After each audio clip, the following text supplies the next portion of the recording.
prima di salire su sotto quello straordinario soffitto del Palazzo Fulcis, dove c'è una pagina di poesia, piccola perché non è una mostra grande, ma grande perché ci parla di molte cose che sono importantissime in questo momento.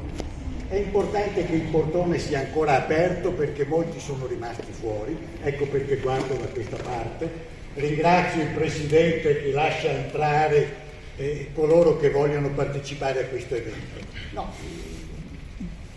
sono mesi che lavoriamo, in molti, non solo il sottoscritto, a questo evento.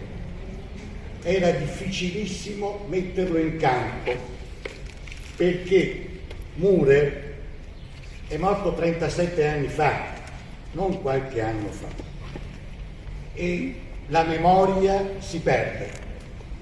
Allora, il fatto di aver realizzato l'iniziativa, non solo questa iniziativa, pensate che le mostre sono 7, le ho contate stamattina e non siamo ancora in grado, e non parlerò dell'elenco, delle cose, 7 mostre, 3, 4, 5 convegni nelle istituzioni più importanti della cultura veneta, l'Accademia Galileiana, qui c'è Posocco che ne è un esponente, l'Accademia Olimpica di Vicenza, l'Ateneo Veneto e altre istituzioni ancora, si occuperanno per molti mesi di che cos'è stato Maurer.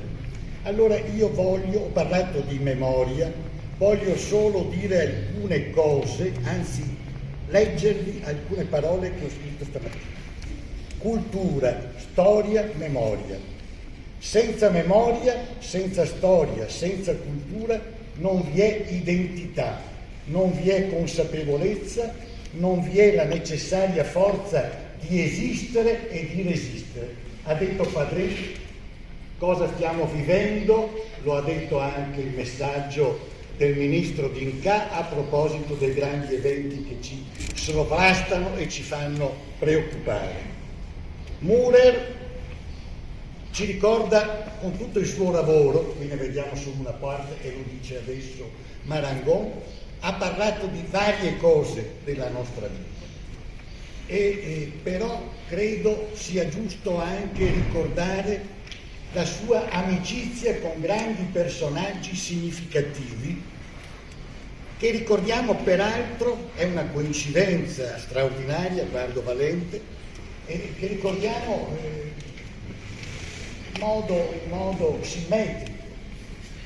Maurer, che io ho conosciuto nel 59, mi ha fatto conoscere Andrea Zanzotto, mi ha fatto conoscere Mario Rigoni Stern. Sono entrambi oggetto di centenari importanti che riguardano l'identità di questo nostro Veneto aperto, mai chiuso.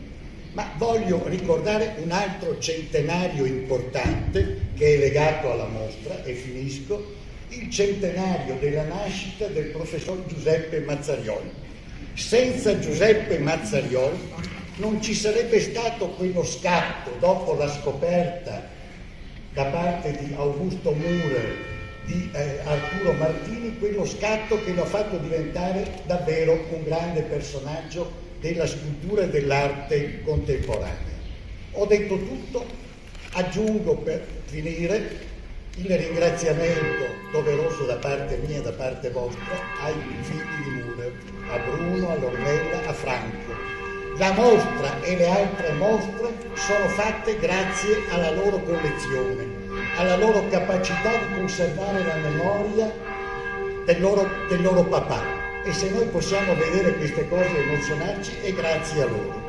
Grazie anche a tutti coloro che hanno sottoscritto gli appelli che ci hanno consentito di avere dalla nostra parte le istituzioni in tempi economicamente e organizzativamente difficili. Marangon è